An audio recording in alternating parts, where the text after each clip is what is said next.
அல்ஹம்துலில்லாஹி ரப்பில் ஆலமீன் வல்-ஆகிபத்து லில்-முத்தகீன் வஸ்ஸலாத்து வஸ்ஸலாமு அலா ரசூலில்லாஹி ஸல்லல்லாஹு அலைஹி வஸல்லம் வ ஆலிஹி வ ஸஹ்பிஹி அஜ்மாயின். அம்மா பஅத். கண்ணியமிக்க எல்லாம் அல்ல அல்லாஹ் சுப்ஹானஹு வ தஆலாவின் நல்லடியார்களே, சகோதரர்களே, அல்லாஹ்வுடைய கிருபையால் நம்முடைய அக்ஸா மஸ்ஜிதில் ஒவ்வொரு வாரம் ஞாயிற்றுக்கிழமை மக்ரிப் தொழுகைக்கு பிறகு உலக மக்கள் அனைவருக்கும் அருள்கொடையாக நேர்வழி காட்டியாக இறக்கி அருளியிருக்கிற இந்த அருள்குர்ஆனை ஒரு வசனத்தை அரபியில் ஓதி அதனுடைய தமிழ் அர்த்தத்தை படித்து பார்த்து அதன் மூலமாக கிடைக்கிற படிப்பினையை நம்முடைய வாழ்நாளில் கொண்டு வருவதற்காக முயற்சி செய்து வருகிறது. இந்த அல்குர்ஆனை ஓதியது மாத்திரம் பத்தாது, மாறாக என்ன ஓதினோம் என்பதை நம்முடைய தாய்மொழியில் விளங்கி அந்த விஷயத்தை சிந்தித்து பார்த்து அல்லாஹ் சொன்ன விஷயம் நம்முடைய வாழ்நாளில் இருக்கிறது என்று சொன்னால் அல்ஹம்துலில்லாஹ் என்று சொல்லி மௌத்து வரை அதில் நிலைத்திருப்பதற்கு துஆ செய்ய வேண்டும். அப்படி அல்லாஹ் சொல்லுகிற விஷயம் நம்முடைய வாழ்நாளில் நம்முடைய வாழ்க்கையில் இல்லை என்று சொன்னால் அதை மாற்றிக்கொண்டு அல்லாஹ் சொன்ன மாதிரி வாழ்வதற்கு முயற்சி செய்து வர வேண்டும். சூரத்துல் ஆராஃபுடைய 35வது வசனத்தில் இந்த கருத்தைத்தான் அல்லாஹ் சொல்லுகிறான். யா பனி ஆதம், ஆதமுடைய பிள்ளைகளே, மக்களே என்று உலகத்தில் அவனால் படைக்கப்பட்ட எல்லா மனிதர்களையும் அழைத்து பேசுகிறான். எப்படி பேசுகிறான்? இம்மா யாத்தி அன்னக்கும் ரசூலுன் மின்கும், உங்களிலிருந்தே தூதர்கள் உங்களிடத்தில் வருவார்கள். வந்துவிடும் பொழுது இந்த இடத்துல அல்லாஹ் ரசூல் என்ற வார்த்தையை பயன்படுத்திவிட்டு உங்களிலிருந்தே வருவாங்க என்று சொல்லுகிறான். அந்த உங்களிலேருந்தே வருவாங்கன்னு சொல்கிற அந்த கருத்தில் என்ன விஷயம் இருக்குன்னு சொன்னாக்கா, அல்லாஹ்வால் தேர்ந்தெடுக்கப்பட்ட அந்த தூதர்கள் எல்லாம் மலக்குகள் கிடையாது, அல்லது வேறு படைப்பு கிடையாது, அதிசய படைப்பெல்லாம் ஒன்றும் இல்லை. உங்களோடு வாழ்ந்தவர், உங்களோடு பழகியவர், உங்கள் அக்கம் பக்கத்தில் வாழ்ந்தவர், உங்களோடு சாப்பிட்டவர், உங்களோடு தண்ணீர் அருந்தியவர், உங்களோடு பேசிக்கொண்டிருந்தவர், உங்களோடு உண்மையாளராக இருந்தவர், உங்களோடு பொய் உரைக்காமல் இருந்தவர், எல்லா நேரங்களிலும் அவரை பற்றிய சரியான மதிப்பு உங்கள் உள்ளத்தில் இருந்தது. அது மாதிரி ஒரு ஆளை உங்களிலிருந்து தேர்ந்தெடுத்தேன்னு அர்த்தம். அல்லாஹ் சொல்கிறாங்க. அப்போ தூதர்களுடைய முதல் குவாலிட்டி என்னன்னு சொன்னாக்கா, இந்த வசனம் மூலமாக நமக்கு என்ன கிடைக்குதுன்னா, தூதர்கள் என்பவர்கள் அல்லாஹ்வுடைய செய்தியை பெற்றதால் அவர்களுக்கு மதிப்பு இருக்கிறது. அல்லாஹ்வுடைய செய்தியை பெற்ற காரணத்தினால் அவர்களுக்கு மதிப்பை தவிர தனிப்பட்ட முறையில் ஏதாவது அவர்களுக்கு ஒரு ஸ்பெஷல் மதிப்பு இருக்கிறதா என்றால் இல்லை. அதுதான் உங்களிலிருந்து நல்லா சொன்னாங்க.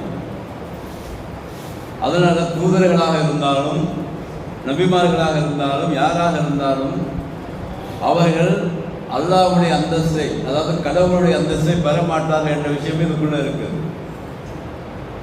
உங்களில் வாழ்ந்த ஒரு மனுஷனை தான் நான் தேர்ந்தெடுத்திருக்கிறேன், செய்திகளை சொல்வதற்காக அவர் வந்திருக்கிறார், அவ்வளோதான். அதான் இம்மா யாத்தி என்னக்கும் ரிசுலும் எனக்கும், உங்களிலேருந்து தூதர் வந்திருக்கிறாங்க. எக்கசூட அழைக்கும் ஆயாத்தி, என்னுடைய வசனங்களை அவர்கள் உங்களுக்கு சொல்லி காண்பிப்பார். எவ்வளோ தெளிவாக இருக்கு பாருங்க வசனம். ஏட்டேந்து கிடைக்கிற செய்திகளை உங்களுக்கு அவர் சொல்லி காண்பிப்பார். அப்படி சொல்லி காண்பிக்கும்போது பமனி தக்கா, அந்த செய்தியை பெற்றுக்கொண்டதன் மூலமாக யார் பயப்படுகிறீர்களோ, ஒரு பாயிண்ட் இது.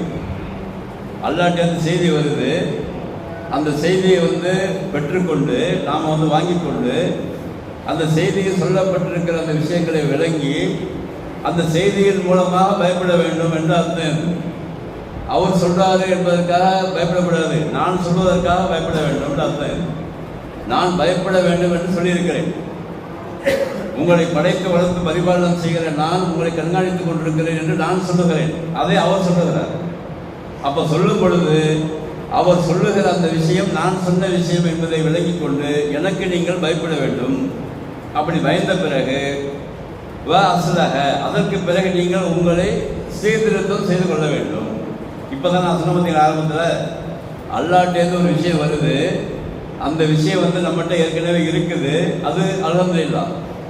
உதாரணமாக அல்லாஹ் சொல்ல சொல்லுகிறான் என்ன நாம் தொழுது கொண்டு இருக்கிறோம், அல்ஹம்துலில்லாஹ். ஜக்காத் கொடுக்க சொல்லுகிறான், கொடுத்து கொண்டிருக்கிறோம், அல்ஹம்துலில்லாஹ். மறுமையை பயப்பட சொல்லுகிறான், பயப்படுறோம், அல்ஹம்துலில்லாஹ். இப்படி அல்லாஹ் சொன்ன விஷயங்களை நம்மால் முடிந்தவரை ஓரளவுக்கு நாம் அதை செய்து கொண்டிருக்கிறோம். அல்லாஹ்வுடைய செய்தியும் நாம் செய்து கொண்டு இருக்கிற அந்த விஷயம் கரெக்டாக இருக்குது, அல்ஹம்துலில்லாஹ்.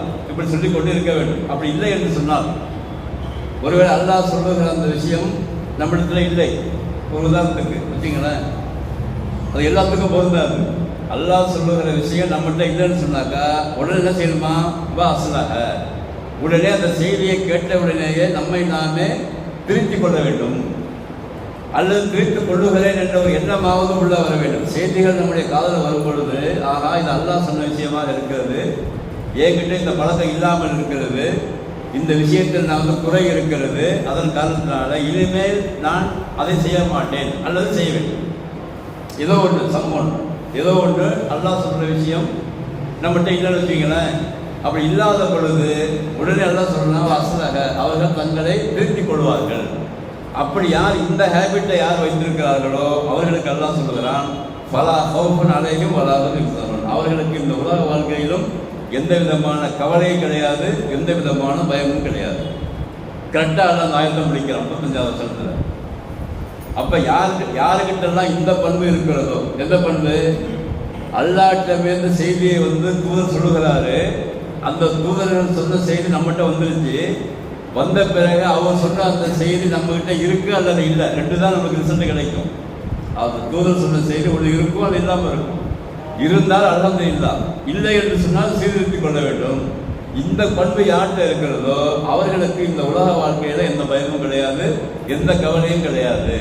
அப்ப எந்த பயமும் இல்லை, எந்த கவலையும் இல்லை என்று ஒரு மனிதன் இந்த உலகத்தில் வாழ்கிறான், அது நம்மளே வாழ்கிறோம் என்று சொன்னால் அதற்கு காரணம் நம்முடைய திறமை கிடையாது, நம்முடைய முயற்சி கிடையாது. மாறாக அல்லாஹ்விடமிருந்து வந்த செய்தியை முதல்ல தெரிந்து கொள்ள வேண்டும். தெரிந்து கொண்டு அந்த விஷயம் நம்மிடத்தில் இருக்குதா இல்லையான்னு பார்க்க வேண்டும். அதற்கு பிறகு இருந்தால் அல்லாஹ்வை புகழ வேண்டும், இல்லை என்று சொன்னால் நம்மை மாற்றிக்கொள்ள வேண்டும். என்ன காரணத்தினால் அல்லாஹ் சொல்கிறாங்க, பலா ஹௌஃபுன் அலைஹிம் வலா ஹும் யஹ்சனூன், இவர்களுக்கு கவலை இருக்காதா அல்லது எந்த விதமான இழப்பு உங்களுக்கு ஏற்படாதா என்றால் இழப்பு ஏற்படும், கவலை ஏற்படும். ஆனால் அந்த கவலையை இந்த சாதாரணமாக அவங்க கம்பேர் பண்ணி பார்ப்பாங்க. இந்த உலக வாழ்க்கைக்கும் அல்லாஹ் சொல்லுகிற அந்த விஷயக்கும் மறுமை வாழ்க்கை கம்பேர் பண்ணி பார்க்கும்போது உலகத்தில் எதை இழந்தாலும் எந்த கவலையும் கிடையாது. ஏன்னா இந்த உலகத்தில் இல்லாமல் நம்ம கொடுக்கப்பட்டது தான். அதுக்கு அல்லாஹ் சொல்கிறான், அகலத்து சொல்கிறான் அல்லாஹ், எப்போது அகலத்து மாணவர் ரூபதா. இந்த மனுஷன் சொல்கிறான், நான் கொடுத்த இவனுக்கு ஒன்றும் இல்லாமல் தான் நான் வந்தான், அதில் சில இழப்புகள் ஏற்படும் போதெல்லாம் அவன் சொல்லிக் கொடுக்கிறான், நான் எல்லா பொருளையும் இழந்து விட்டேன் என்று சொல்லிக் கொடுக்குறேன். எதை நீ இழந்தாய், அதை கேட்குறான். பல இடங்கள் எதை இழந்த நீ கவலைப்படுற, உனக்கு நான் தானே கொடுத்த விஷயத்தை நான் எடுத்திருக்கிறேன். ஒரு பிள்ளைய மோத்தாகட்டுமே, அல்லது பொருளாதாரம் சரியட்டுமே, அல்லது பெரிய இழப்புகள் நமக்கு ஏற்பட்டுமே, உலகத்தில் அதாபுகள் தான் ஏற்பட்டுமே, அது ஒன்றுமே இல்லாமல் தான் போட்டுமே, என்ன இது அப்படின்னு அவங்க நினைப்பாங்களாம். அவங்க எல்லாமே ஏற்படும், அவங்களுக்கும் மற்ற மனிதர்களுக்கு ஏற்படுகிற மாதிரி இவங்களுக்கும் ஏற்படும். கவலை இருக்கும், துன்பம் இருக்கும், இழப்புகள் இருக்கும், எல்லாம் இருக்கும், பிரச்சனைகள் இருக்கும். பிரச்சனைகள் இல்லாமல் கவலை இல்லாமல் யாருமே கிடையாது. ஆனால் இவர்கள் என்ன நினைப்பார்கள், இந்த கேரக்டர் உள்ளவங்க என்ன நினைப்பாங்களாம், இல்லை போல அல்லாஹ் என்ன கொடுத்தான், அல்லாஹ் எடுத்துருக்கிறான், நான் வெயிட் பண்ணிட்டு இருக்கிறேன், நான் போகிறேன். அப்போ இழப்புகளுக்கு பரிகாரமாக பகரமாக எனக்கு அல்லாஹ் தருவாங்க. நான் ஒருவேளை பொருந்தி கொண்டால், என்னுடைய இழப்புகளை பொருந்தி கொண்டால் அந்த இழப்புக்கு பகரமாக ஒருவேளை இந்த உலகத்திலே தரலாம், அல்லது அந்த இழப்புகளை பொருந்தி கொள்ளும் பொழுது அதற்கு பகரமாக மறுமையில் உயர்ந்த அந்தஸ்தை எனக்கு தரலாம். அதனால நான் என்னுடைய கவலைகளையோ அல்லது துன்பங்களையோ இழப்புகளையோ மற்ற மனிதர்கிட்ட சொல்வதன் மூலமாக என்ன கிடைக்க போகுது, ஒன்றும் கிடைக்க போகிறது கிடையாது. இதான் இந்த அர்த்தம் இங்கே. அவர் கவலைப்பட மாட்டார்கள், துக்கப்பட மாட்டார்கள். என்ன அர்த்தம்? கவலை இருக்கும், துக்கம் இருக்கும், அதையெல்லாம் தனக்குள்ளே போட்டு முழுக்கிக் கொண்டு தனக்குள்ளே அதை செரிமானம் செய்து கொண்டு அல்லாஹ்விட்ட இன்னும் கொஞ்சம் அதிகமாக நெருங்குவார்களே தவிர எனக்கு இந்த விஷயம் ஏற்பட்டு விட்டதை என்று புலம்ப மாட்டார்கள் அர்த்தம் இருக்கு. எல்லாத்தையும் சொல்லிட்டு தெரிய மாட்டாங்கன்னு அர்த்தம். எனக்கு இப்படி ஆயிடுச்சு, எனக்கு இப்படி ஆயிடுச்சு சொல்ல மாட்டாங்கன்னு அர்த்தம். அல்லது சக மனிதனுக்கு போய் உதவி தேட மாட்டாங்கன்னு அர்த்தம். இவ்வளவு விஷயம் உள்ள இருக்கு. இந்த பல அகமும் அழகும் வளர வைத்தணுங்கிற ஆய்வு. அப்போ இந்த பண்புகள் நம்ம வளர்த்து கொண்டே இருக்க வேண்டும். எப்போ வளராது என்று சொன்னால் அதுக்கு தான் அல்லாஹ் சொல்கிறான், ஏற்றேந்து வரக்கூடிய வசனங்களை நீங்கள் முதல்ல தெரிந்து கொள்ள வேண்டும். அது என்ன சொல்லுகிறது என்பதை விளங்க வேண்டும். அப்பொழுதுதான் கவலையோ துன்பமோ வரும்போதெல்லாம் அந்த வசனம் சொல்லுகிற நான் சொல்லுகிற செய்திகள் உங்களுடைய உள்ளத்தில் வந்து இறங்கும். நான் சொல்லுகிற அந்த செய்தி உங்கள் உள்ளத்தில் இறங்கும் போது கவலை எப்படி ஏற்படும்?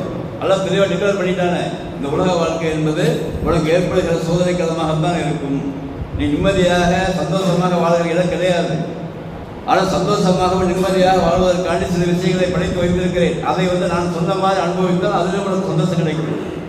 அதை நான் சொன்ன மாதிரி அனுபவிக்காம ரூட்டில் போய் அனுபவிச்சுன்னா அதுலேயும் உனக்கு சந்தோஷம் கிடைக்காது. எல்லாம் நல்லா தெளிவாக குரான் இருக்குது. அப்போ குரானில் இருக்கிற விஷயங்கள் தெரிந்த காரணத்தினால் இவர்கள் கவலைப்பட மாட்டார்கள் அர்த்தம். குரானில் அல்லாஹ் சொன்ன விஷயங்கள் தூதர்கள் மூலமாக அறிந்து கொண்டு இருக்கிற காரணத்தினால இவங்களுக்கு கவலை இல்லைன்னு அர்த்தம். அப்போ அல்லாஹ் சொன்ன விஷயங்களை அறியாத மக்கள் தான் புலம்புகிறார்கள். இன்றைக்கு ஏதாவது இழப்பு ஏற்பட்டால் தற்கொலை செய்து கொள்கிறார்கள். ஏதாவது கவலை ஏற்பட்டால் இடிந்து உட்கார்ந்து மூலையில் உட்கார்ந்து விடுகிறார்கள். அப்போ சந்தோஷமாக அதாவது தனக்கு பொருளாதாரம் அதிகமாக ஏற்படும் போது சந்தோஷப்படுகிறார்கள், இழப்பு ஏற்படும் போது கவலைப்படுகிறார்கள். காரணம் என்ன? அல்லாஹ் சொல்கிறார், நான் பொருளாதாரத்தை தருவேன், அதை வந்து உயர்த்துவேன், அதை இறக்குவேன். அல்லாஹ் சொல்கிறார், இது தெரியாதவங்களுக்கு. அப்போ தெரியாத காரணத்தால் கவலைப்படுகிறார்கள். அல்லாஹ்வுடைய விஷயங்கள் அவை புரிந்து கொண்டு செயல்படாத காரணத்தால் கவலைப்படுகிறார்கள். யார் கவலைப்பட மாட்டாங்க? நல்லா சொல்றான், அல்லாஹ் சொன்ன விஷயத்தை தெரிந்து கொண்டு இதெல்லாம் நம்முடைய வாழ்க்கையில் ஏற்படும் என்று முதலே தெரிஞ்சு வச்சிருக்கணும்னு அர்த்தம் இருக்கு. நம்ம உதாரணமாக ஒரு கடைசி கட்டத்தை நினைச்சுக்கணும், இதெல்லாம் ஏற்பட செய்யும். அப்படிங்கும்போது சின்ன விஷயங்கள் நமக்கு பெருசாகப்படாது.